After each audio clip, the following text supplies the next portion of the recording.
it's amazing how much you can change in 10 years for people that want to change and have the mindset that it's possible. And that is a big part of that. And it's the same as the old saying, when's the best time to plant a tree was 40 years ago. The next best time is today. And I guess that's the thing with compounding genetic gain, is that the time you miss, you got to start. If you haven't started, you got to start now, because and it's not just a linear difference. It's actually a compounding difference, because you make gain on the genetic gain that you made last year, and it's permanent. It's locked in there, and you can feed them this year and get good lambing percentage or good calving or whatever, and next year you don't, you'll be back to your average. But genetics, if you make that gain, it stays there and it continues to accumulate, which is pretty cool.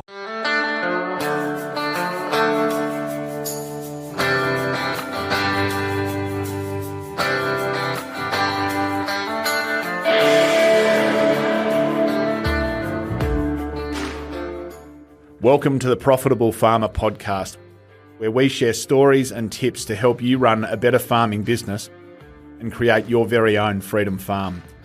If you're looking to work smarter and not harder in your farm business, welcome. You're in the right place.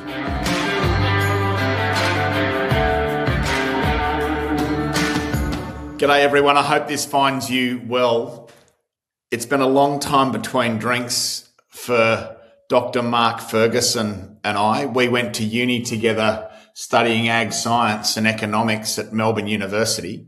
Great to catch up with Ferg again. I've always respected Ferg's career through the industry and his dedication to helping, in particular, sheep and beef producers to drive production through genetic optimization. A cracking guy who now heads up a business that he started years ago, being neXtgen Agri, which is just delivering a fantastic service across our industry to hundreds of farming families, Australia and New Zealand.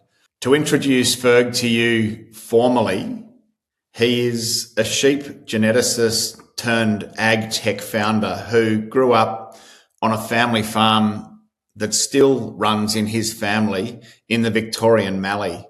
After completing a PhD in Merino genetics at Murdoch University, he built a career in government, university and industry before founding neXtgen Agri, a significant consulting and innovation business, helping sheep and beef producers across Australia and New Zealand to breed better, be more profitable, and drive high-performance sheep and cattle enterprises. He also hosts the Head Shepherd podcast, which I recommend to you, one of Australia's leading livestock podcast shows.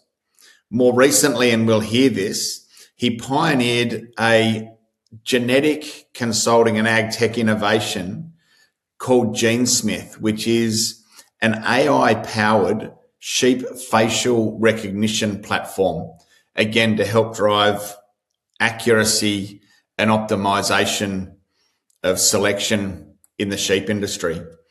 A cracking guy, great to connect, Ferg. Thanks for your sharing about your career, about the advancements that you see happening in the sheep and cattle genetics space. But also, mate, congratulations on your pioneering, both with neXtgen Agri and with Genesmith. The team that you're assembling, and for those listening, if you listen out carefully, he's looking for someone, it seems, to help come on board and help him really drive the Genesmith project with either capital or with skill and capability. So if that's you, we'll include all the details to get access to neXtgen Agri and Genesmith and Ferg in the show notes. Thanks, team. Enjoy this one as much as I have. Ferg, it occurred to me that I've never called you Mark, and I don't actually think I knew your first name until only about 6 months ago, let alone Dr. Mark Ferguson. And I was thinking, mate, that almost 30 years ago to the day, at this time of day on a Tuesday, we'd probably be sitting at Norton's having a hot dog and a beer rather than a formal chat around entrepreneurship, business and farming. How are you? Good, Hutch. Yeah, no, exactly. It feels like a lifetime ago, but that's exactly where we probably were.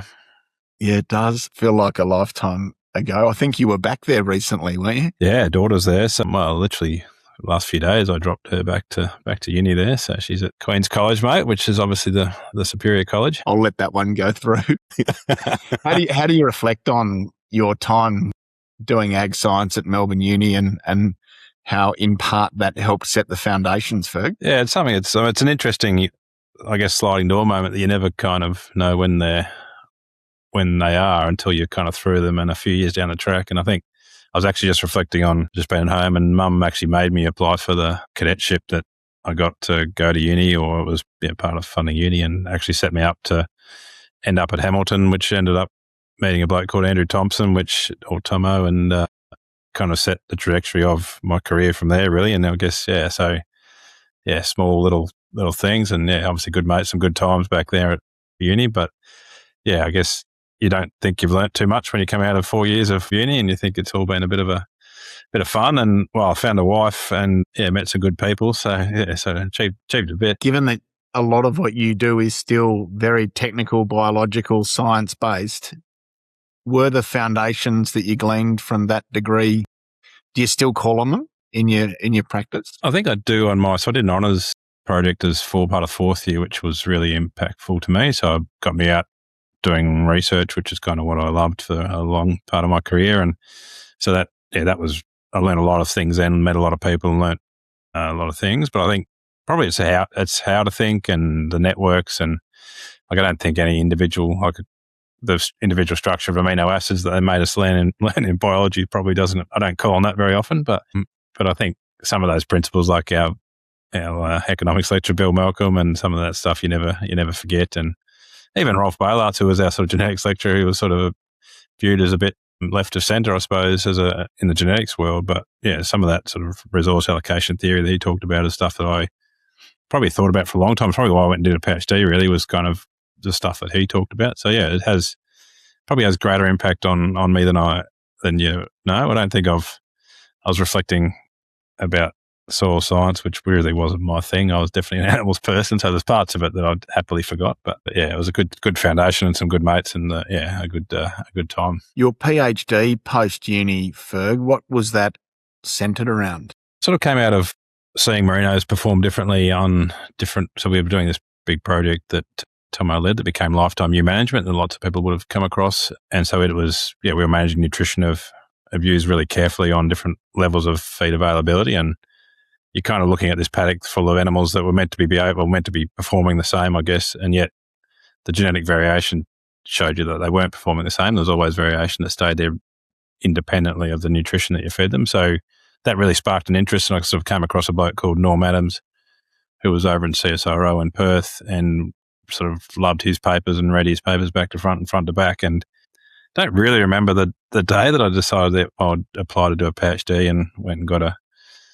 couple of scholarships and put them together and moved to Perth, with freshly married, and headed across the Nullarbor, which was great. But we're really looking into what was driving those differences in the merino particularly. And so the PhD ended up being about the impacts of muscle, fat and growth on reproduction and metabolism in the merino. So lots of lab work and lots of paddock work. It was a really, that definitely changed my career for the better. What were a couple of the key outcomes of that research, Fu? So I guess when it was done, we were just out of the merino validation project, which was in the first time they used sort of muscle and fat scanning in the merino that had been used in terminals and probably maternals. But Bronwyn Clark actually did a project for MLA and sort of showed that the variation in merinos. And so a few people had started scanning for muscle and fat. So it showed, so the PhD was really one of the big finding was that genetic fat would kind of act like nutritional fat, in the sense that it could protect an animal, could protect lamb birth weight, so you could get a better lamb survival. With animals with more genetic fat would maintain higher birth weight and therefore maintain greater lamb survival under nutritional stress.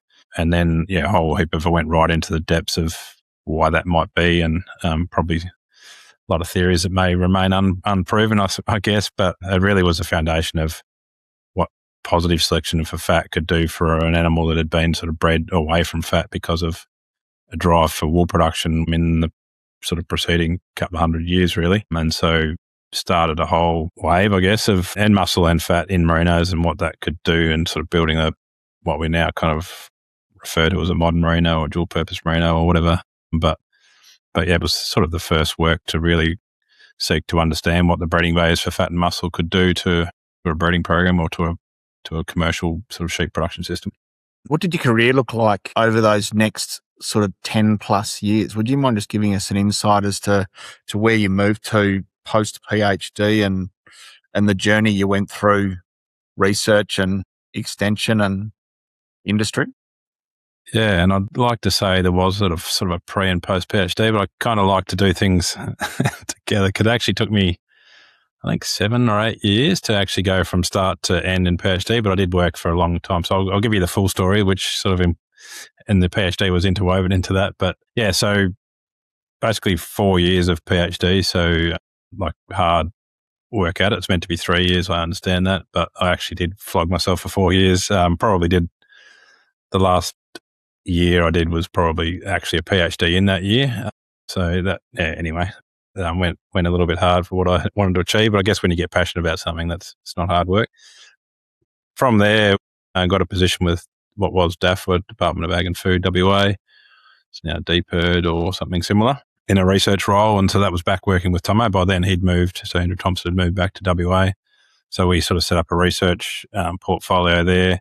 We actually did a lot of methane work. We did a lot of feed efficiency work in sheep and set up some sort of foundational experiments there that set up a feed efficiency shed. So Ox and Andrew Kennedy and myself and my dad actually got on the welder. Well, not very good in the welder, but I was sort of chief in charge of buying stuff for them to weld together. But yeah, set up a feed efficiency shed. And then Kevin Bell actually retired about then out of Murdoch. And so Tomo and I actually shared his role as animal production lecturer at Murdoch University, and that sort of animal science degree was fairly fresh those days.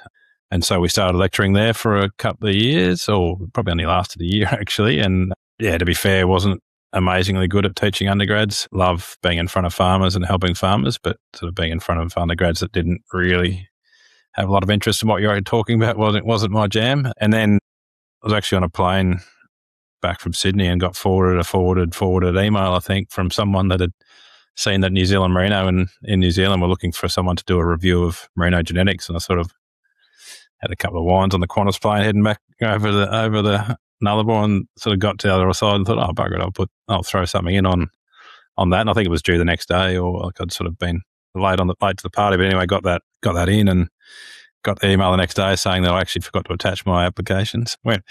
Got that in there, and then Bronwyn Clark and I actually got that contract to do a review of New Zealand Merino genetics. So sort of got over to the New Zealand side of the ditch and did some work for that company, which then ended up them offering me a position to run their production science program, which they had kind of established and had money from the government to increase the amount of fine wool production in New Zealand by reducing foot rot and, yeah, I guess implementing a lot of things we do now, implementing breeding ways and that sort of stuff. So yeah, got a role there, and so started there for 4 or 5 years with New Zealand Merino, which had sort of moved from, well, it was sort of research, but obviously fairly applied research, and a lot of working directly with Merino ram breeders to get their data set up so they could have breeding bays, and then yeah, from there neXtgen Agri. So always on a similar theme, I suppose, but yeah, lots of variation on the way. Just before we get into neXtgen Agri, what would you say to that young ag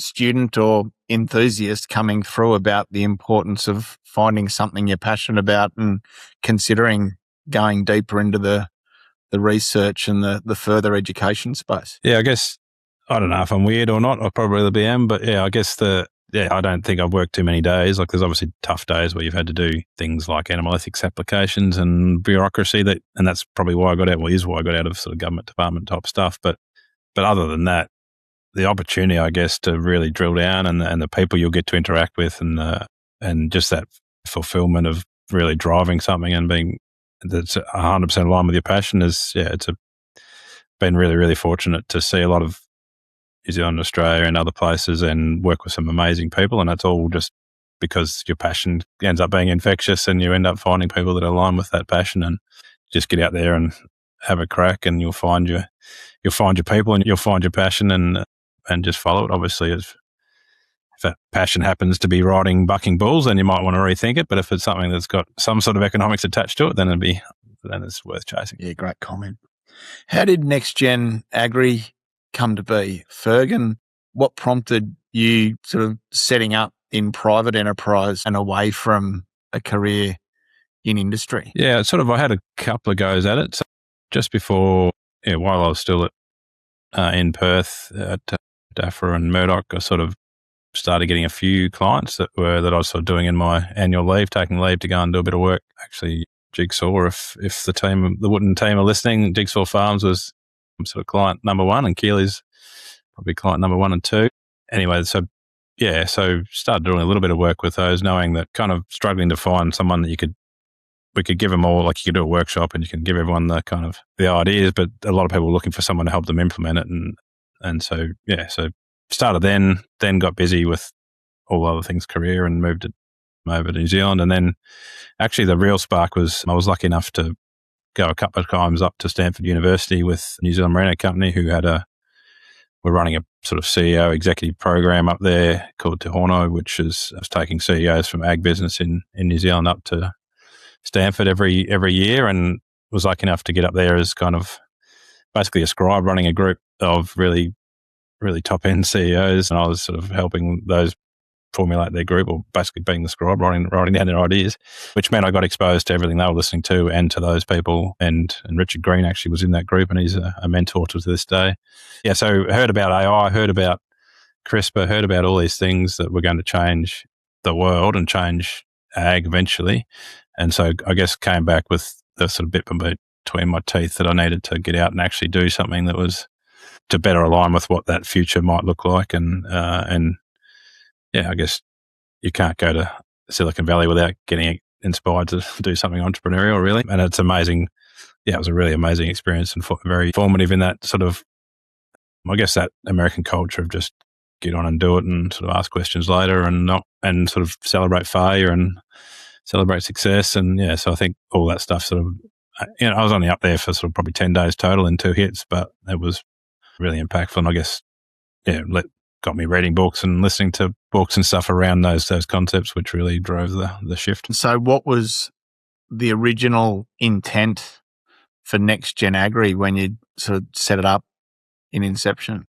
I guess all I've ever wanted to do is breed stuff and breed better animals. And so it was kind of, I guess 100% driven by the gap between what is and what can be around genetic gain and the use of genetics in our livestock industry. And so first steps out were kind of people that I've been doing work for within New Zealand Merino, because I was spent up to that point, I'd probably spent 15 years helping people do stuff, but paid for by someone else, not them. And so it was a kind of dip your toe in the water and say, right, we'll cut the salary off and we'll ring all these people up and see if they'll do it privately. But it was really working with stud breeders to help them implement their breeding objectives and commercial producers that wanted to do the same. And so it's sort of, that's been the start. And it's probably not that different to what we do today, with a bit more, hopefully with a bit more accuracy and better systems and a lot of great people around me. What does the business look like today, Ferg?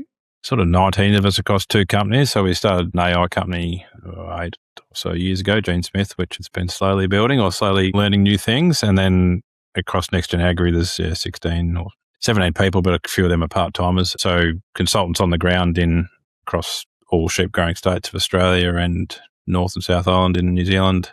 And then the core of sort of our admin, data analysis, tool building stuff in Christchurch. So and we serve about 150 businesses across Australia and New Zealand, mostly seed stock, but quite a few commercial producers as well, and a couple outside of Australia and New Zealand. So a sort of slowly growing crew of people that are off these shores. There's no doubt that so many of our members are getting massive value working with your team, Ferg, and I only hear really positive things about the contribution that you're making. How do you describe how your team helps and the model to support your clients? Yeah, I guess fundamentally we work initially to understand what the aims are and the objectives of that business are, which are different for different businesses, as you know better than anyone, Hutch. And so we get clear on what type of animal they want to breed. So we work, we're, I guess, unapologetically focused on genetics, really, and we probably wander out of that lane a little bit in the past, but really want to really focus in on that lane and be the best in genetics that we can be and really help people on that front. And there's lots of other great people out there that can help other aspects of their business. So yeah, work out their clear objective and then work with them so if it's a seed stock producer, a bull breeder or a ram breeder, then it's being clear on that. Often help them develop get a list of traits together they want to improve and work out what that 10-year looks like. What does perfect look like in 10 years and kind of set that clear goal for us all to work towards. And then often we'll build an index around that specific for their herd or flock and specific for their direction.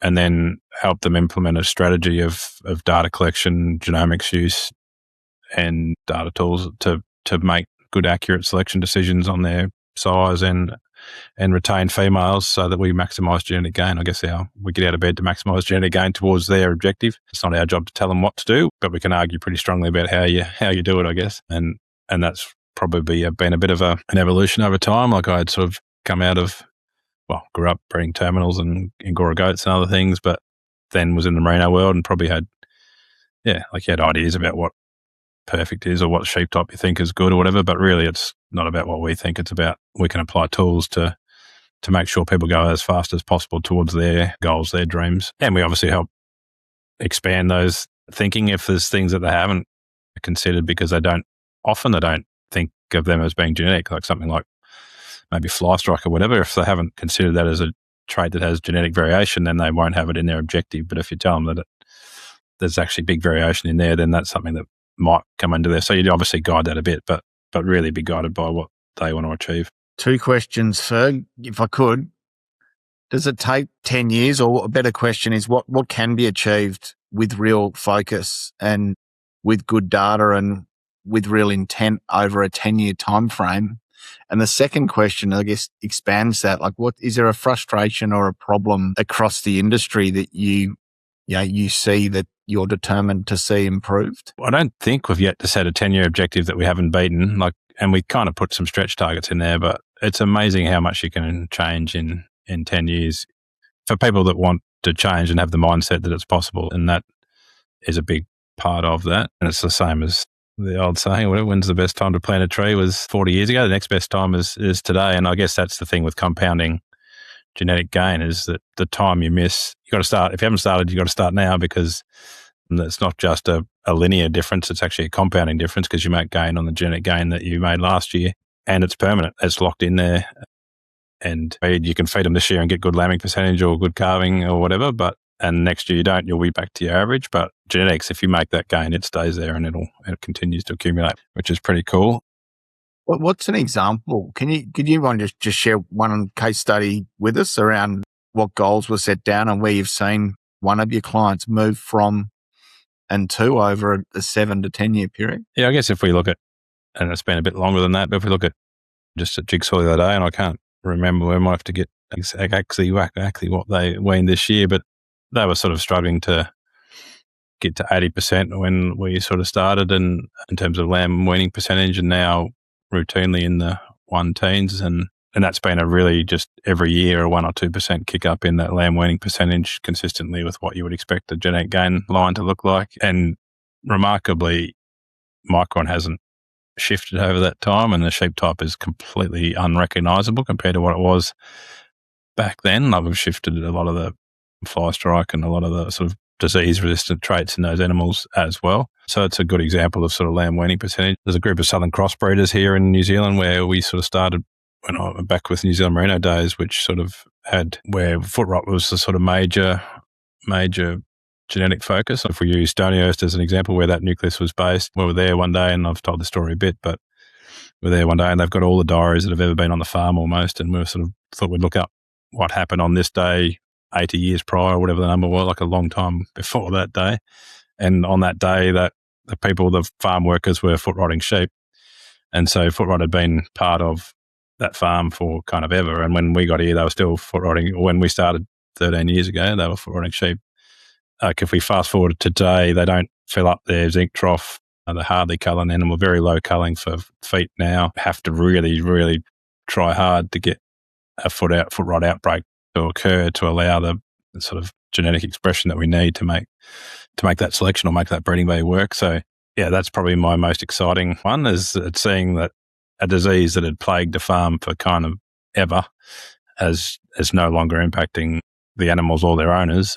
So yeah, that really that's pretty cool. So you kind of lots of examples of like fleece weight going the way it should and micron going the way it should and all those things. But I get really excited about those disease traits because that shifts how easy it is to farm those animals and the kind of opportunity that then creates about where you can put those animals when. And like traditional merinos, you kind of, when you get a rain, you're kind of happy for a minute and then you're sad because you think you're going to get foot rot. So it's how, the shift that we can achieve by some of those disease traits, worms, dag, foot rot. That's pretty exciting. And I can bang on about this stuff all day, but we've got a similar breeding program, but where we start seeing the breeding value for dag really kick in, where you've got sheep that are on farms that are really, really heavily dagged, and we've got animals with that, like a -1 breeding value for dag that just stay clean regardless of what you throw at them. And that's just awesome, I reckon. Like that changes what it means to be a sheep farmer if we fast forward that another 10 years and we've got that locked in. Do you model the financial uplift that's achieved as an outcome of some of those improvements?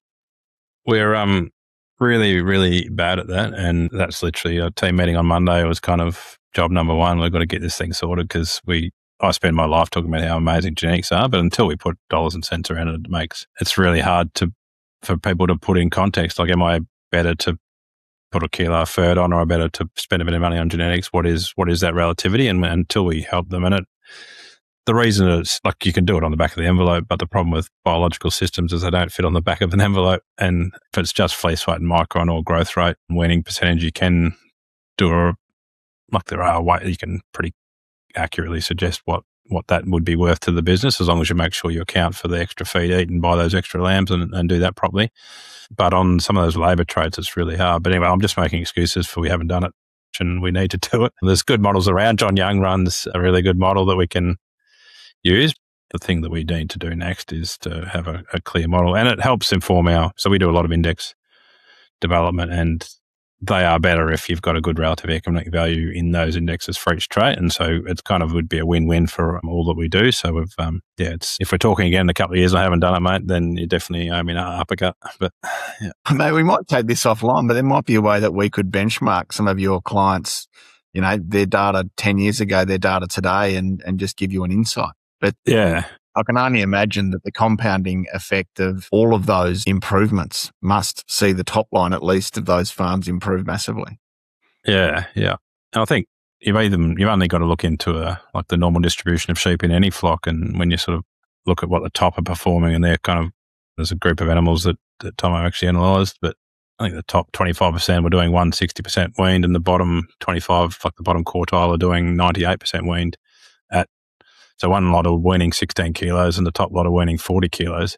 So the variation that exists in our flocks and herds is enormous, and you can't change that amount of variation, but you can shift the bell curve to a better place. And there's no doubt that there's money in it, but being really accurate with what that money is an important thing that we need to get sorted.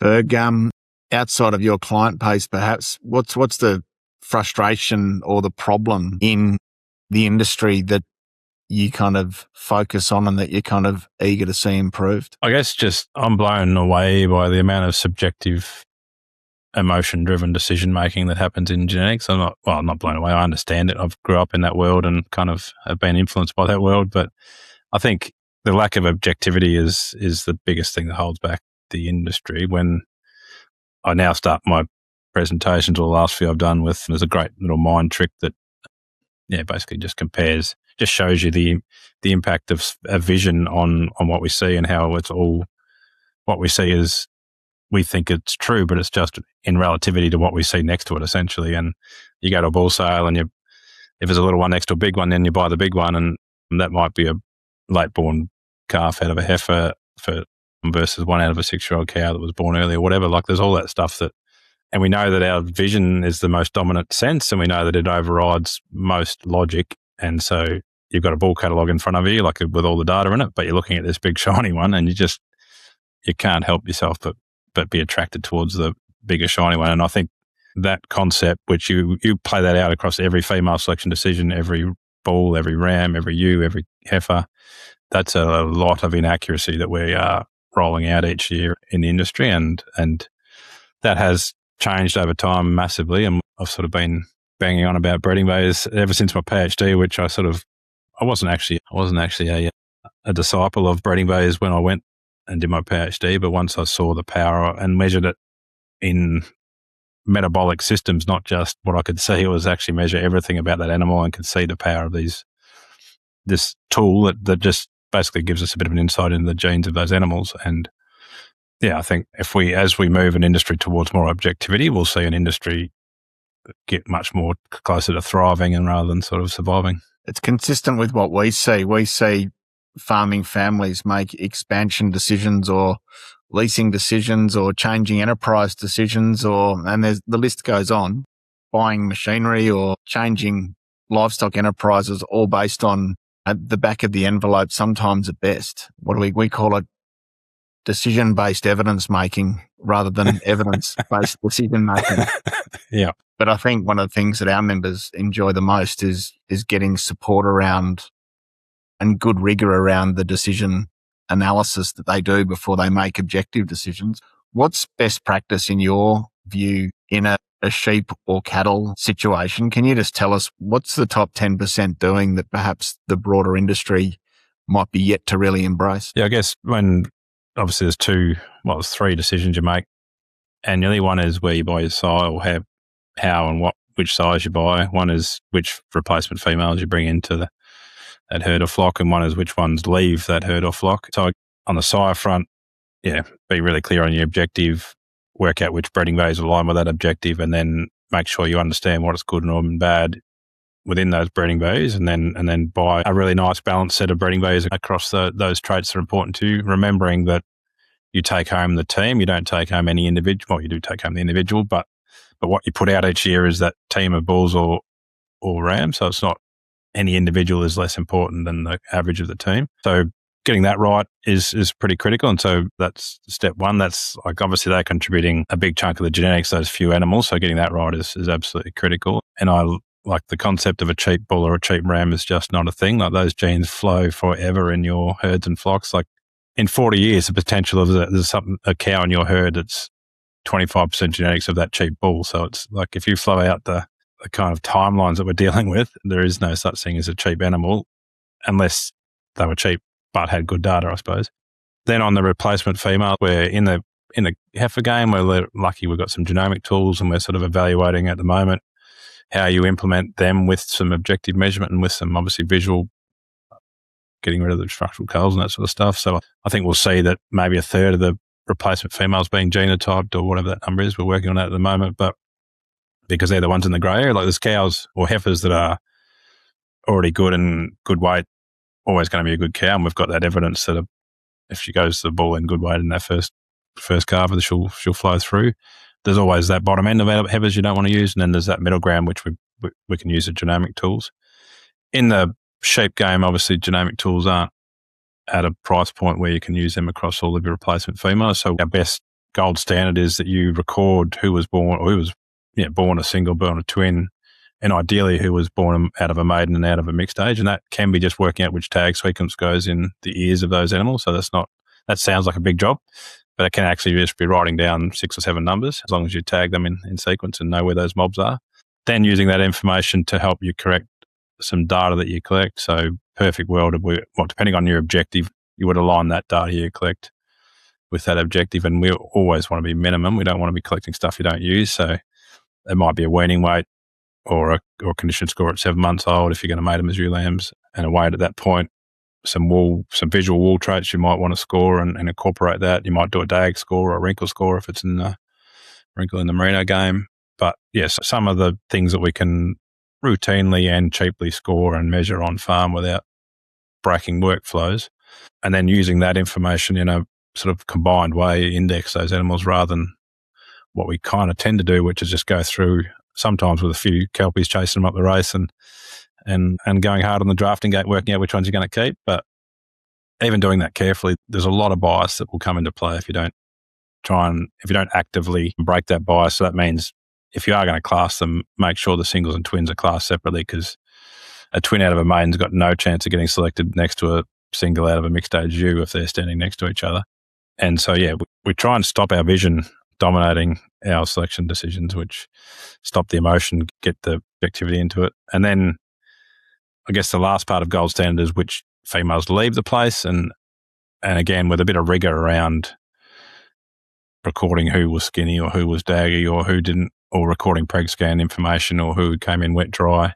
And sometimes that's just a straight culling decision, and other times it's like, well, we'll record it, and then when we go to get rid of some, if it's dry and we have to get rid of 150 ewes, let's get rid of the ones that were skinny and only had a single, or use a bit of data. And again, this isn't about, we don't advocate just collecting heaps of information because it's fun, because we know that everyone's got plenty to do, but I do think we haven't given those jobs enough of our sort of time in the past, and it's we kind of do the job, we just don't take that extra 3 or 4% of effort to actually record what we could while we do it. So Ferg, often people are swearing away a lot of what you've just talked about in about a day a year, like in the lead up to a ram sale or a bull sale, or when it comes to culling decisions or whatever. How do they best focus in preparation for those events and get their head in the game? Yeah, I think that's really important, and I 100% acknowledge that.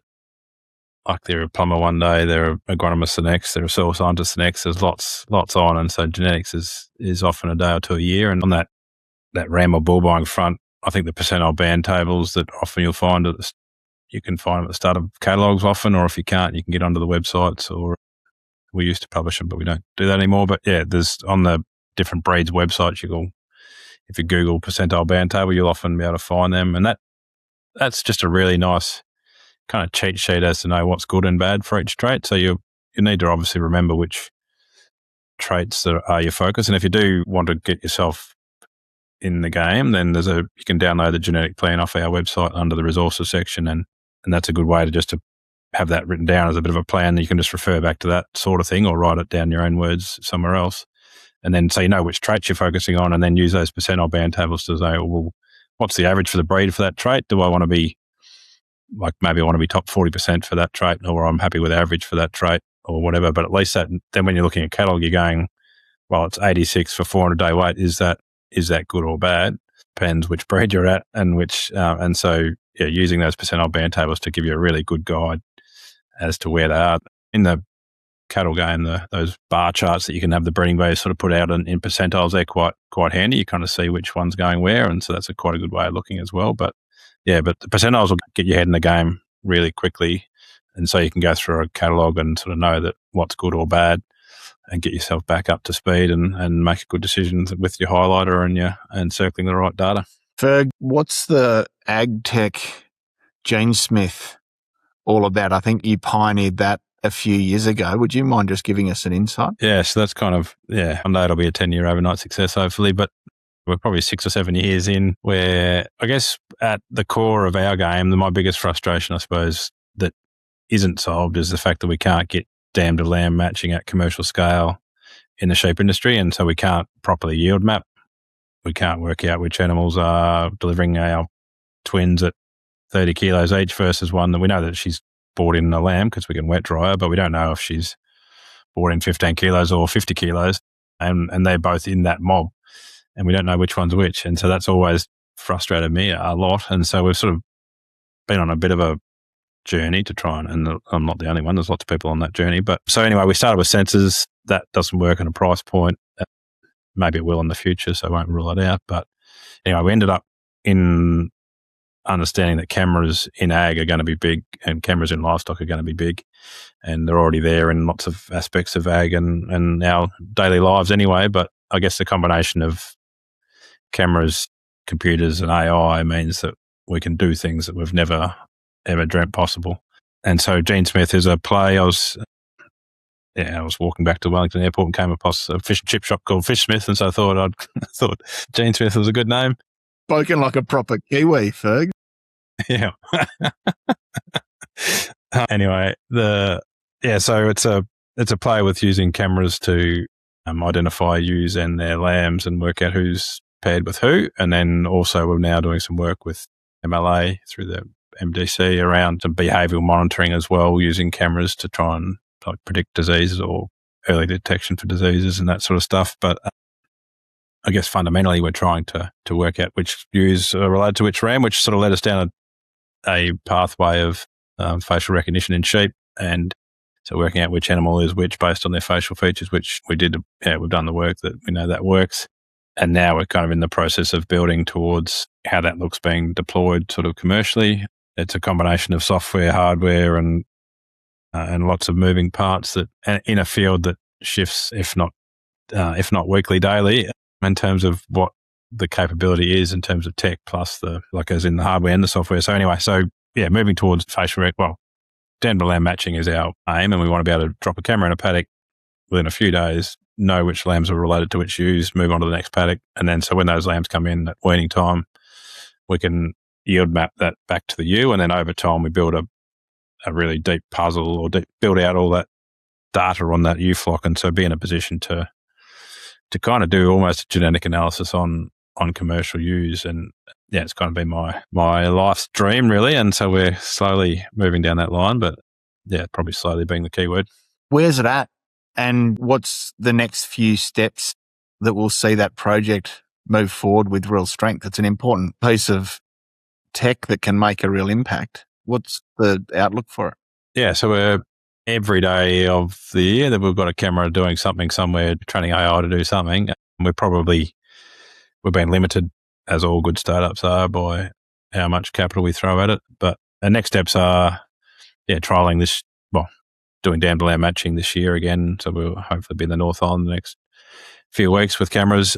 Yeah, I guess what needs to happen is we need probably a dedicated person to really live and breathe it. We've got great engineers working on that program, but we all know that good ag tech comes from people who understand industry really closely, paired with people who understand tech really closely. And unfortunately, I haven't been able to give it the kind of love that it needs. I sort of, neXtgen is my firstborn business, and so kind of, I guess, get drawn back into neXtgen and haven't given enough energy to Genesmith over the last little while, which has definitely impacted its progress. So yeah, we're kind of slowly moving forward. We're doing a series of trials on different aspects of, you kind of got to optimize lots of different things, and everything's getting better all the time, and it'll get to a point where it's so we know it works, we know it's done it, but we need it to go faster. So we can match a ewe and lamb mob up probably in a week last year, and we've made lots of modifications. We're probably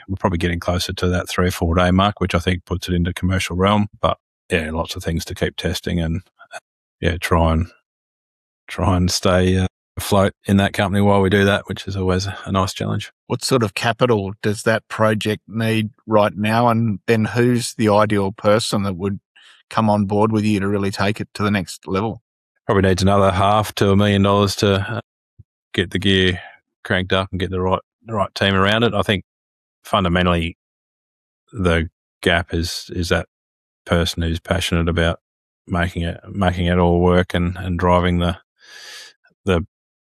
speed of which we can iterate the components and help the engineers do that in a more efficient way, I suppose. So yeah, so it's probably both people or a person, I reckon, and capital. We can we can probably limp along the way we are, but capital would make it go quicker. It always does, and that sort of, we've been careful not to. We know that you can put a lot of capital at stuff, and that just makes you lazy, but you've also got to be careful not to be too careful, and obviously not invest when you should, and be too slow, and then someone else will do it, which is equally as likely, probably. Ferg, if there are people listening who are interested in engaging with neXtgen Agri, or learning more about Genesmith, or looking to be that person who might help you drive that project to the next level, how do they best get in touch with you? Yeah, so I'm on most socials, but yeah, on the website is probably the easiest way to get my contact details, or mark at nextgenagri.com will find me directly, or my number's on www.nextgenagri.com. We also have the hub.nextgenagri.com, which is sort of information resource. But so yeah, definitely find us there. And then same thing on Genesmith, just contact me. But if you've got a spare evenings and you're looking for a side hustle, definitely get in touch and see if that might work. We're open to considering all opportunities at the moment to try and make sure we don't let that just wander along and not reach its potential, because I think it's too important for the industry not to get to where it needs to go. And for those who haven't heard of it yet, the Head Shepherd podcast is another way that you can track with Ferg and his team and, learn more and be part of his community. So we'll share all those details in the show notes. Ferg, a couple of startups in the industry that are both getting real momentum. How do you reflect on the neXtgen Agri journey, the construct of building out a client base, building out a team across 2 countries and continuing to deliver at a really high standard? Yeah, well, I guess it's interesting, and you kind of, some days you wake up and think that you're not grown up enough to be doing this, but most of the time you don't have time to think about that because there's another job to do. But no, it's been a fantastic journey, and I guess it's pretty obvious, but it's been about the people. It always is, and the people that have joined our team and that are equally as passionate about our sort of what we view as our vision, our purpose, and so it's been a great crew of people, and lots of them are still on board, and that's been amazing to help lead and be led by. And then, fundamentally, it's those people out there that we get to work with. And I think,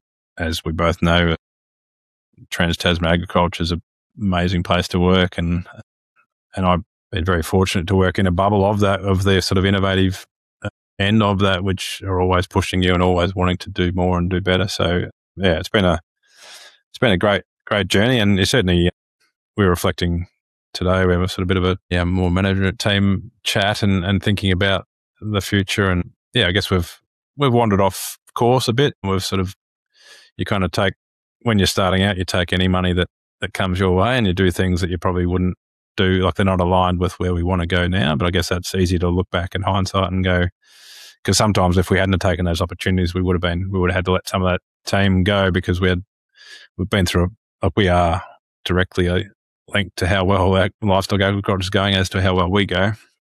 Some of those projects have been necessary to keep us ticking over. But it's been a great journey, and I'm really looking forward to, I guess the last 12 months has been where we've really got our focus a lot clearer around how we do what we do, and using systems and tools to do our job a lot more efficiently. And so it's less about who walks up your drive or drives up your driveway with the neXtgen badge on, and more about the tools they bring with them and the systems that they can deploy to help farmers be at their best on the genetics front. So I think the more we get to those systems, the better we are as a business, and the more we align or more we focus wholly and solely around breeding, the better we go. And that's sort of been the kind of, everyone in business tells you you got to focus and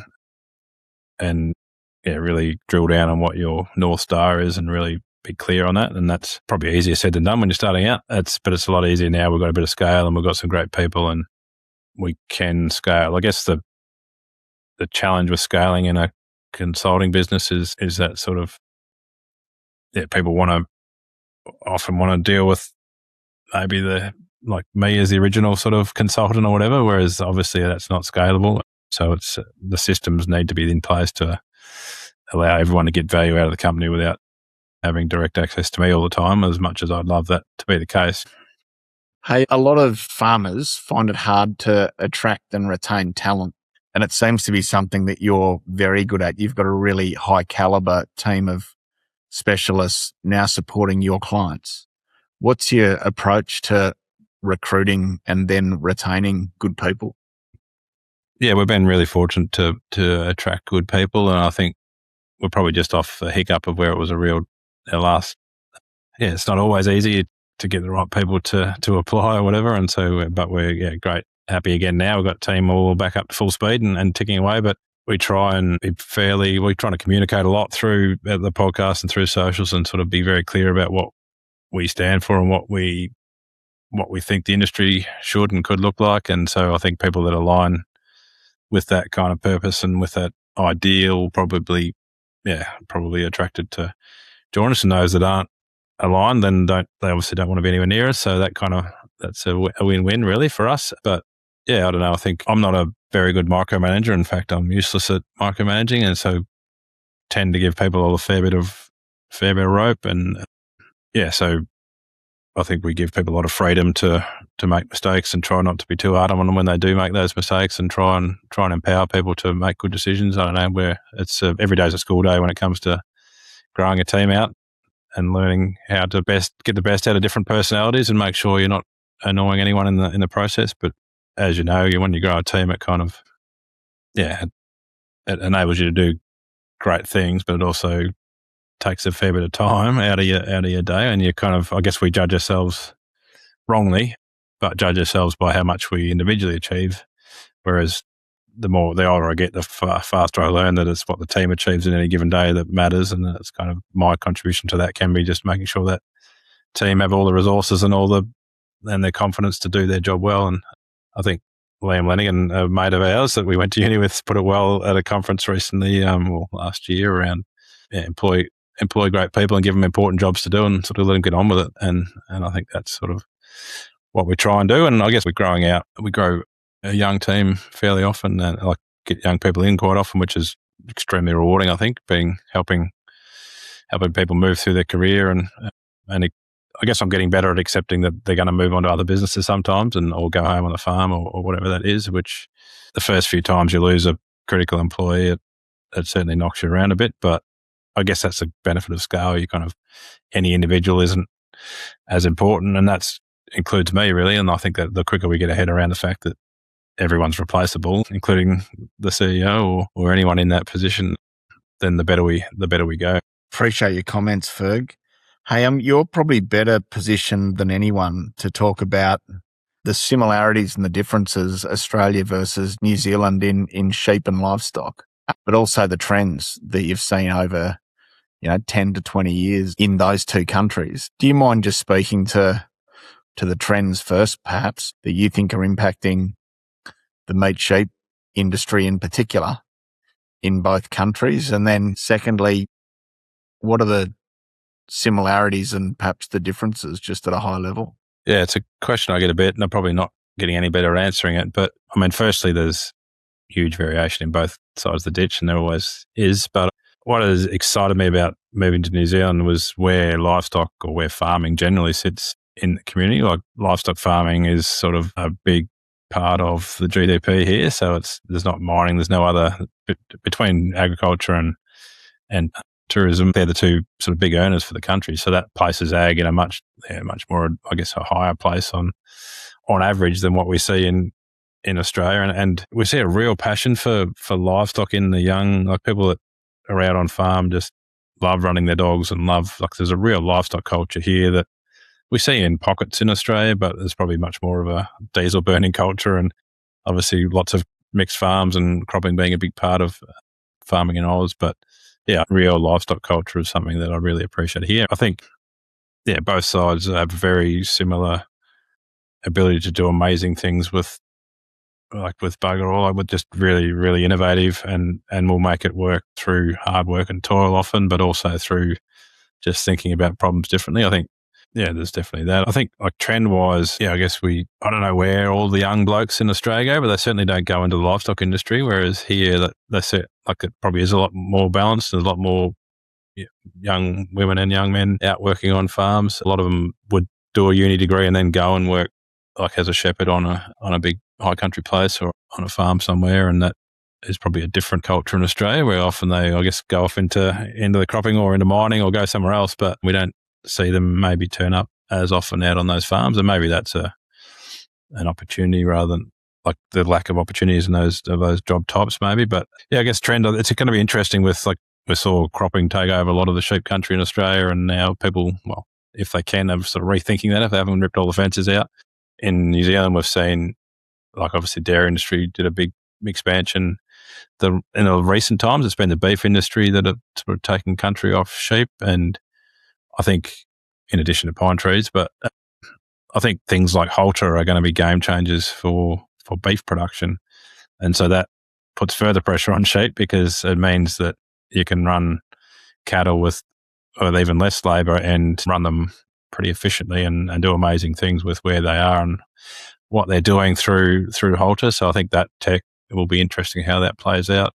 So that's something that we probably, like, we knew was going to occur one day, but it's sort of went from being a concept to being very broadly deployed really quickly. It's been amazing to see that tech, like having been someone who tries to work in tech transfer for 25 years, it's been amazing how quickly everyone is using that technology, like just grabbing it and running with it, which for good reason, often in high country places where you can't put a fence where you want to, and you can't put even a temporary fence where you want to. But I think generally both sides of the ditch have been buoyant when things are good, and obviously there's been big chunks of Australia that have had a pretty tough run season-wise. Markets have been good, so definitely that impacts people's psychology, and some of that can be fairly long-term in terms of how cautious and their risk aversity. I think it amazes me how what people will do in New Zealand on small places and just use every blade of grass, and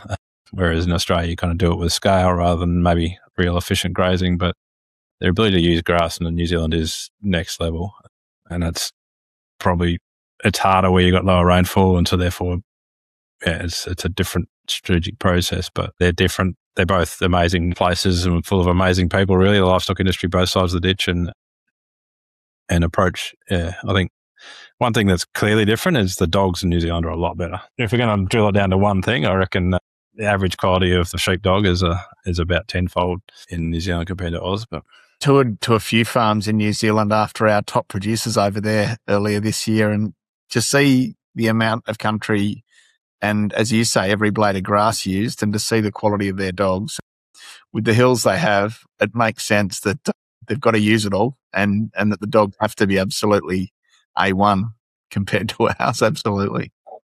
Yeah, you can't sort of run out with a two-wheel motorbike and let the kelpie off and let it follow a mob of sheep in. But it's, I mean, that, and I guess that's part of the reason you get a young people's culture out there, because running dogs and that passion of having a dog do what it needs to do up on the hill, and sort of and the camaraderie around all that. Yeah, there's lots of good things about sheep production and that industry. Ferg, in wrapping up, a couple of questions. As you reflect on a 30-year career and the very real impact that you and your team are having, what are you most proud of? That's a big question, Hutch. Yeah, I guess it probably is. I look around the industry and parts of it and know that, like, right back to that PhD, some of that work around that fundamental work around fat and muscle, and seeing an industry completely change the condition score profile of the Merino is probably, and there's been other actors in that. I'm obviously not the only one, but have been a significant part of that game. And so I just love seeing that sort of infiltrate the industry, and knowing that both the human, like the positive impact that's going to have on farming families, but also the positive impact on animal welfare that'll have. So that's probably beyond the team and the business and kind of all that. But I think in terms of personal kind of success, if that's all I achieve for the next 20 years, I'll still be happy enough. Thanks, mate. What advice would you give to a bloke just coming out of ag science, age 22, having just had a good experience, like a younger you? What advice would you give to a younger you? I think a lot of people are cautious about giving you a call, or giving me a call, or giving any of our colleagues a call, or anyone more senior or more junior than us, because, I don't know, for whatever reason, we're all, and I would have been at 22, wouldn't given Hutch a call if he's running FOA or whatever.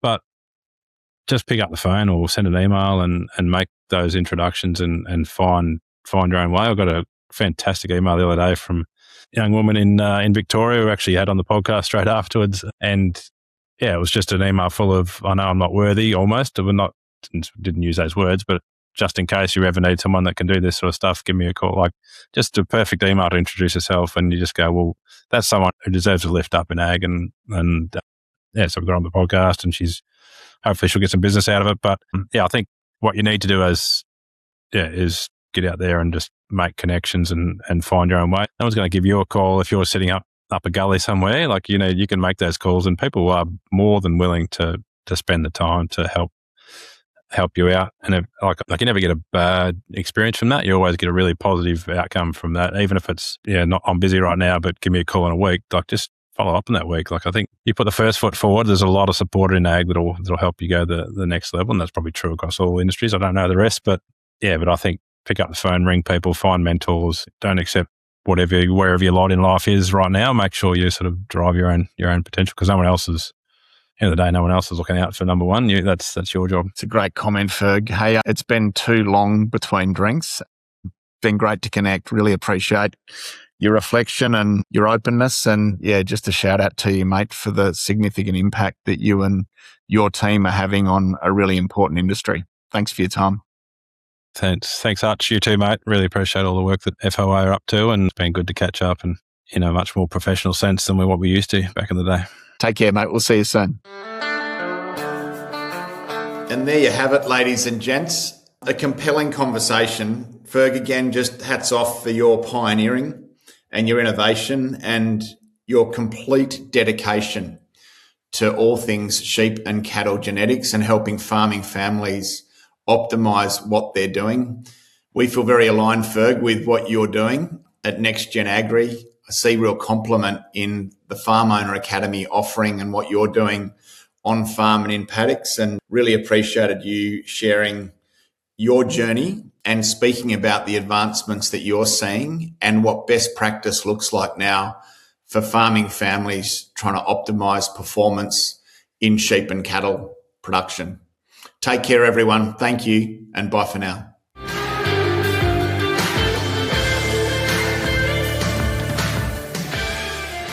Thanks for listening to another episode of the Profitable Farmer podcast by Farm Owners Academy. If you're new to this show, be sure to follow us. If you've been a long-time listener, let your friends know about us or come continue the conversation in the Profitable Farmer Facebook group. All the best as you grow your business and create your freedom farm. Until next time, keep being incredible.